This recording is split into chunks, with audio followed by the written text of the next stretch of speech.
અમરેલી જિલ્લામાં હવામાન વિભાગની આગાહી પ્રમાણે વરસાદ વરસી રહ્યો છે, ત્યારે બગસરા શહેર તથા તાલુકાના ગામડામાં ક્યાંક વરસાદ ધીમી ધારે વરસી રહ્યો છે તો ક્યાંક ધોધમાર પડી રહ્યો છે, જેને લઈને મુંજિયાસર ડેમમાં 3 ફૂટ જેટલા નવા નીરની આવક થઈ છે।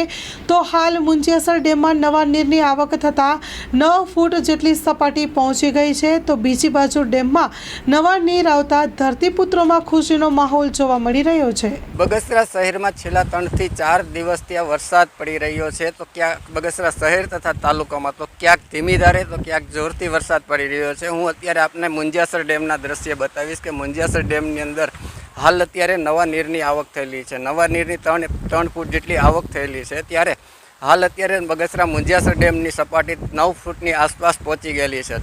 મુંજિયાસરની 9 ફૂટની સપાટી પહોંચતા ખેડૂતોમાં પણ ખુશીનો માહોલ છે અને વેપારીઓમાં પણ ખુશીનો માહોલ જોવા મળી રહ્યો છે। રાજુ જોગી, મા ન્યૂઝ, બગસરા।